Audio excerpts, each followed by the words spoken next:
Friends, welcome to AHT times channel. Friends, మన యొక్క తెలంగాణ రాష్ట్ర వ్యాప్తంగా రేపు ఉదయం నుండి ప్రతి ఒక్కరి ఇళ్లకు అధికారులు అయితే సర్వే అయితే చేపట్టబోతున్నారండి ప్రభుత్వము. అయితే ఈ సర్వేలో మీరు తప్పనిసరిగా ఈ 33 ప్రశ్నలకు సంబంధించినటువంటి సమాధానాలు అయితే చెప్పాల్సి అయితే ఉంటుంది. అలాగే ఈరోజు రాత్రి 12 వరకు మీరు ఈ ఒక్కటి చేసుకోవాలి. ఒకవేళ చేసుకోకపోతే మీరు ఈ వివరాలు ఇవ్వాల్సి అయితే ఉంటుంది. అసలు ఈ సర్వే ఏంటి, మనం ఏ సమాధానాలు చెప్పాలి, అసలు ఈరోజు రాత్రి 12లోగా మనం ఏమేమి నమోదు చేసుకోవాలనేది మీకు క్లారిటీగా ఎక్స్ప్లెయిన్ అయితే చేస్తాను. ఈ వీడియో నచ్చినట్టయితే లైక్ చేసుకొని ఛానల్ను సబ్స్క్రైబ్ చేసుకుని వారు వెంటనే ఛానల్ను కూడా సబ్స్క్రైబ్ చేసుకొని ఫాలో అవుతుండండి. ఇక వివరాల్లోకి వెళ్ళినట్లయితే తెలంగాణ రాష్ట్ర వ్యాప్తంగా మనకి ఏంటంటే హౌసింగ్ సెన్సస్ అనేది చేయబోతున్నారు. అయితే దీనికి సంబంధించి ఆల్రెడీ ఏప్రిల్ 15వ తేదీ నుండి మనకేంటంటే గవర్నమెంట్ మనమే స్వయంగా నమోదు చేసుకునే ప్రక్రియను కూడా అయితే ఇచ్చారు. సో చాలామంది ఏంటంటే వారు ఆన్లైన్లోనే వారికి సంబంధించినటువంటి వివరాలను అయితే నమోదు చేసుకున్నారు. నమోదు చేసుకున్న తర్వాత వారికి ఒక 6 అంకెల సంబంధించినటువంటి నెంబర్ అయితే వస్తుంది. ఆ నెంబర్ అనేది అధికారులకు చెప్పాల్సి అయితే ఉంటుంది. ఇక్కడ మీరు చూసుకున్నట్లయితే తెలంగాణ రాష్ట్ర వ్యాప్తంగా సామాజిక ఆర్థిక స్థితిగతులను అంచనా వేసే కీలక ఘట్టం గృహ గణన నేటి నుండి మనకు స్టార్ట్ అయితే అవ్వబోతుంది. అయితే మనకేంటంటే రేపటి నుండి ప్రతి ఒక్కరి ఇళ్లకు అధికారులు అయితే తప్పనిసరిగా రావడం అయితే జరుగుతుంది. రాష్ట్ర ప్రభుత్వం ప్రతిష్టాత్మకంగా చేపట్టిన ఈ ప్రక్రియ ద్వారా ప్రతి కుటుంబం యొక్క జీవన ప్రమాణాలను, వసతులను నమోదు చేస్తున్నారు. ఏప్రిల్ 26న ప్రారంభమైన సెల్ఫ్ ఎన్యూమరేషన్ స్వీయ నమోదు ప్రక్రియ నిన్నటితో మనకు ముగియగా నేటి నుండి ఎన్యూమరేషన్ నేరుగా క్షేత్రస్థాయిలోకి వెళ్ళి వివరాలను సేకరించనున్నారు. సమగ్ర సమాచార సేకరణ జూన్ 9 వరకు అయితే జరగబోతుంది. అయితే జూన్ 9 వరకు ప్రతి ఒక్కరి ఇళ్లకు వచ్చి మీరు ఒకవేళ ఆ సర్వేకి సంబంధించినటువంటి 33 ప్రశ్నలకు సంబంధించినటువంటి సమాధానాలు ఇచ్చారా లేదా అనేది, ఒకవేళ ఇవ్వని వారికి వాళ్ళు అధికారులు 33 ప్రశ్నలు అడుగుతారు. సో ప్రతి ప్రశ్నకు సంబంధించి మీరు సమాధానం అనేది ఇవ్వాల్సి అయితే ఉంటుంది. సో వాళ్ళు ఏమేమి అడుగుతారు ఏంటనేది మీకు ఎక్స్ప్లెయిన్ అయితే చేస్తాను. ఈ గృహ గణన క్రియ నేటి నుండి మనకు ప్రారంభమై జూన్ 9వ తేదీ వరకు ఈ సర్వే అనేది కొనసాగబోతుంది.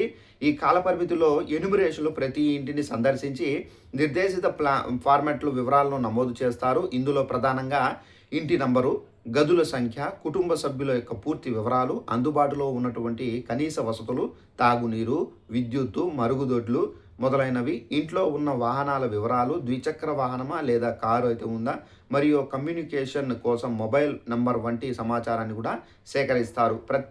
ప్రభుత్వ సంక్షేమ పథకాల రూపకల్పనలో ఈ గణాంకాలు అత్యంత కీలకంగా మారబోతున్నాయి. సో ఫ్రెండ్స్, చూసారు కదా, మన యొక్క తెలంగాణ రాష్ట్ర వ్యాప్తంగా మీ ఇంట్లో కారు ఉందా, స్కూటర్ ఉందా, సో మీకు ఎన్ని కార్లు ఉన్నాయి, ఎన్ని స్కూటర్లు ఉన్నాయి, మీరు పర్ మంత్ ఎంత సంపాదిస్తారు, ఈ మొత్తం డీటెయిల్స్ ద్వారానే మీకు ఇచ్చేటటువంటి తెలంగాణ ప్రభుత్వం ఏదైతే పథకాలు ఇస్తున్నారో ఈ పథకాలను కూడా ఈ వివరాల ద్వారా బేస్ చేసి ఉంటారండి.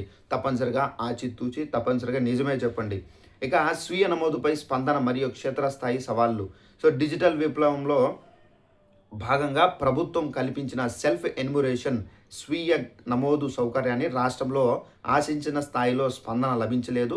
రాష్ట్రంలోని దాదాపు 1.30 కోట్ల కుటుంబాల్లో కేవలం 3% మంది మాత్రమే ఆన్లైన్ల ద్వారా వివరాలను నమోదు చేసుకున్నారు.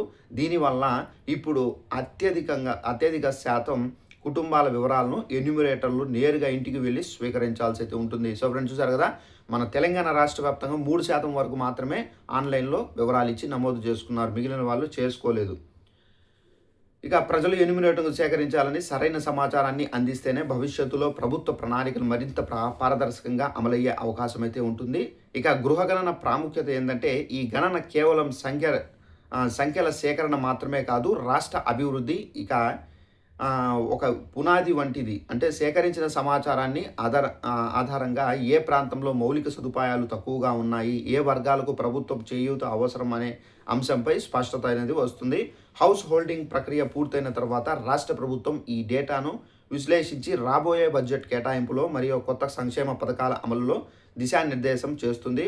పౌరుల వ్యక్తిగత వివరాల గోప్యతను కాపాడాలని అధికారులు ఇప్పటికే స్పష్టం చేశారు. సో ఫ్రెండ్స్, చూసారు కదా, సో ఏవైతే మీరు వివరాలు ఇస్తారో ఆ వివరాలను సేకరించి వాళ్ళు ఏంటంటే డైరెక్ట్గా గవర్నమెంట్కి సబ్మిట్ చేస్తారు. గవర్నమెంటు ఎక్కడెక్కడ నీళ్లు ఉన్నాయి, ఎక్కడెక్కడ ఏ వస్తువులు ఉన్నాయి, అలాగే ఏ కుటుంబానికి సంబంధించి బాగా రిచ్ పీపుల్స్ ఉన్నారు, ఏ కుటుంబం పూర్ ఉన్నారు, సో ఎవరికి పథకాలు అనేది ఇవ్వాలి, ఎవరికి పథకాలు అనేది కట్ చేయాలి అనేది గవర్నమెంట్ ఈ డేటాకి సంబంధించి సేకరించిన తర్వాత ఈ డేటా ద్వారా ఏంటంటే మీకైతే డెసిషన్ అనేది తీసుకుంటారు మీ సంబంధించి. సో, ఈ విధంగా ఏందంటే మనకు రేపటి నుండి ప్రతి ఒక్కరి ఇళ్ళకైతే వచ్చేస్తారు. అలాగే ఈరోజు రాత్రి 12 గంటల వరకు మీరు చేసుకోవాలన్నాను గదా! సో, దానికి సంబంధించిన నోటిఫికేషన్ చూడండి. ఇప్పుడిప్పుడే వచ్చింది. ఇక్కడ చూసుకున్నట్లయితే ఇక్కడ నేటి నుండి మనకు ఈ సర్వే అనేది స్టార్ట్ అయ్యే సందర్భంలో జనగణనలో భాగంగా ప్రభుత్వం చేపట్టిన సెల్ఫ్ ఎన్యుమరేషన్ ఈరోజు అర్ధరాత్రి 12 గంటల వరకు ముగియబోతున్నది. సో, ఇందులో ప్రజలే సొంతంగా వివరాలను నమోదు చేసుకోవాలని ఎన్యుమరేటర్లు అయితే ఇంటికి వచ్చినప్పుడు సమయం లేదా చాలా ఆదా అవుతుంది. లేదంటే గంట నుండి 2 గంటల వరకు పైగా టైం అనేది పడుతుంది. రాష్ట్రంలో దాదాపు 1.30 కోట్ల కుటుంబాలు ఉంటే ఇప్పటికి 3.70 లక్షల మంది మాత్రమే ఫ్యామిలీని నమోదు చేసుకున్నారు. సో, కింద మనకు ఏదైతే సైట్ ఇచ్చున్నారో ఆ నోటిఫికేషన్ కింద ఆ సైట్‌లోకి వెళ్లి మీరు ఈ వివరాలనేది ఇచ్చి నమోదు చేసుకోవాలి. ఈ విధంగా 33 క్వెషన్‌లకు సంబంధించినటువంటి సమాధానాలు మీరు ఇవ్వాల్సైతే ఉంటుంది. ఒకవేళ మీరు ఈ సమాధానాలు మేము ఇవ్వలేము, మాకు తెలియదు, ఎలా ఇవ్వాలి, ఏంటనేది మాకు తెలియదు అనుకుంటే నో ప్రాబ్లమ్. మీరు టెన్షన్ పడాల్సిన అవసరమే మీకు లేదు. అధికారులే వస్తారు. ప్రతి ఒక్క క్వెషన్‌కు మీరు నిజమే చెప్పండి, అబద్ధం చెప్పకండి. చాలామంది ఏందంటే మాకు పథకాలు రావేమో అని చెప్పేసి చాలామంది అబద్ధాలు చెప్పే అవకాశం అయితే ఉంది. సో, మీరు అలా చేయకండి. మీరు నిజాలే వారి దగ్గర చెప్పండి. నిజాలు చెప్తేనే మీకు డేటా అనేది ఒకవేళ మీరు అబద్ధం చెప్పినా వాళ్ళకి తెలిసిపోతుంది. సో, నిజమే చెప్పండి. అలాగే మీకు పథకాలు వస్తే రానివ్వండి, లేదంటే నో ప్రాబ్లమ్. ఇంకొకటి ఏందంటే పెన్షన్‌దారులకు సంబంధించి కూడా అంటే ఇప్పుడు మనకు ఆసరా పెన్షన్‌లకు సంబంధించి కూడా అడుగుతారు. అంటే మీరు ఎన్ని సంవత్సరాల నుంచి పెన్షన్ తీసుకుంటున్నారు? సో, మీరు ఎన్ని నెల నెల ఎంత తీసుకుంటున్నారు? తెలుసు. ఏందంటే అడుగుతారు. నెక్స్ట్ మీకు ఇంట్లో గ్యాస్ సిలిండర్‌లు ఉన్నాయా? ఒక ఇంట్లో ఎంతమంది కుటుంబాలున్నారు? సో, అలాగే ప్రతి కుటుంబానికి గ్యాస్ సిలిండర్ ఉందా? అలాగే మీకు ఎంతమంది పిల్లలున్నారు?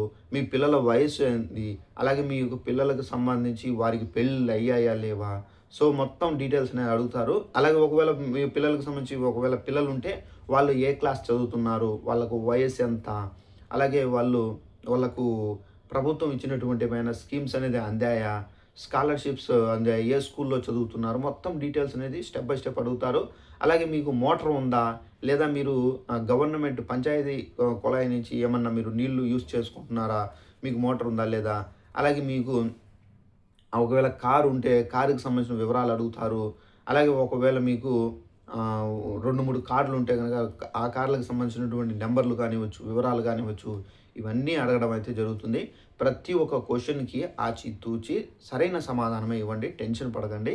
సో, ఈ విధంగా అయితే మనకు ఎన్యుమరేటర్లు అయితే రాబోతున్నారండి. సో, తప్పనిసరిగా వారికి సమాధానాలు అయితే ఇవ్వండి ఫ్రెండ్స్. సో, ఇదండి మనకు తెలంగాణ రాష్ట్ర వ్యాప్తంగా జరిగేటటువంటి ఈ జనగణన మనకు సర్వే. ఈ వీడియో నచ్చినట్టయితే లైక్ చేసుకొని ఛానల్‌ను ఫాలో అవుతుండండి. ఈ ఇన్ఫర్మేషన్ చాలామందికి అయితే తెలీదు కాబట్టి ఇన్ఫర్మేషన్ వాళ్ళకు కూడా షేర్ చేసి వాళ్ళకు కూడా తెలియపరచండి. Thanks for watching this video. All the best.